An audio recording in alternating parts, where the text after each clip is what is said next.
nagkakamaya kayo? Sa bahay. Oo. Inabas ko lang po silang dalawa. Tapos dito nag-open lang po sila sa ganun. Kaya parang pita ko po sila kami sa Opo. Alam niyo ba, gitong oras may karte tayo. Yes po.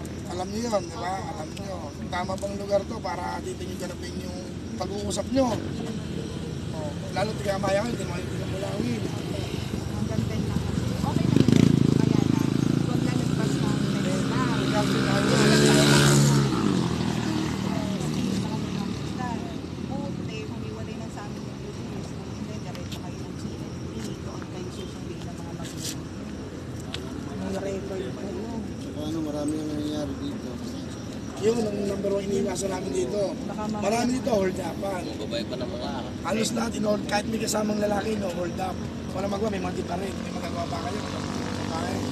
Hindi kami nagpapalaki sa inyo kahit para sa kanila. Para sa kaligtasan nila. Silang dalawa dadalhin natin sa barangay ngayon na. Kasi kailangan namin i-record. At i-record natin kayo sa barangay. Sila, bawal na hanggang kayo na. Lalo na mga sige, sakay kayo sa patrol, dadalhin natin kayo sa Mamaya na, barangay. sino? Maya simple. Kayo ma'am, sunod kayo sa barangay. Ano lang? Kaya kayo, ma'am.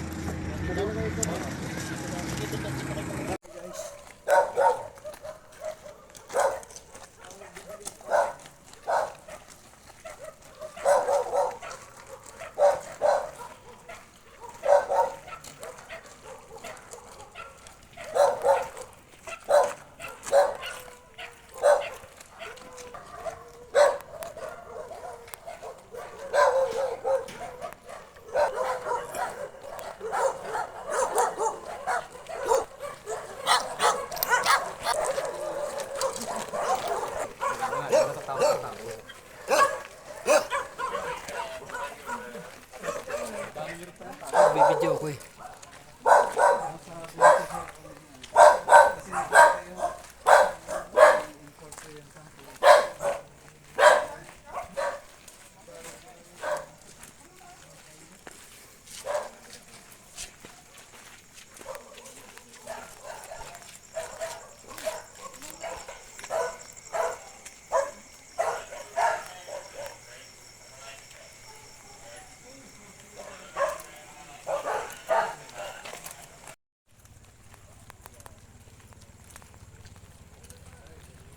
Wala na mamali. Wala na. Foundation. Una pinasok natin, heart foundation.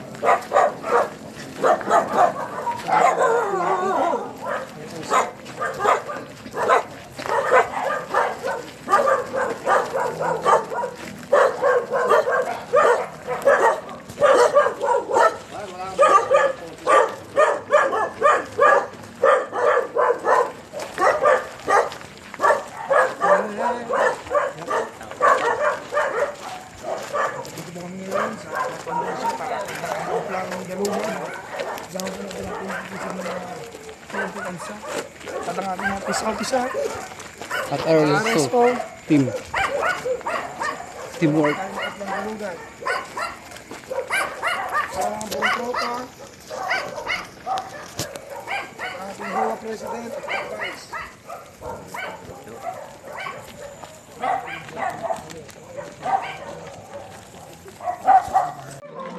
Bigla kayong lago pa no? Biglang tawag si...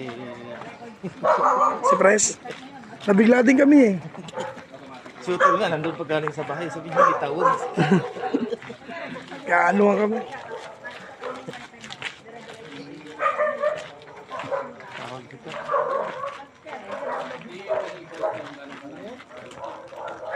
Oh.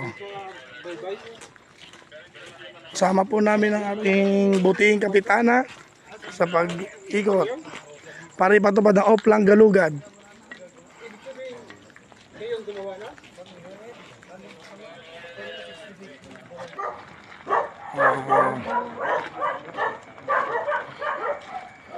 Dito po kami ngayon sa Heart Foundation para kandak ang Oplang Galugad. Kasama po natin ating makikisig ng mga PNP Tansa at ang ating mga peace officer, mga RSO. Kasagawa po tayo ng Oplang Galugad. Kasama ang buong tropa. At ang ating HOA President at saka Vice. Hindi ko masaulit.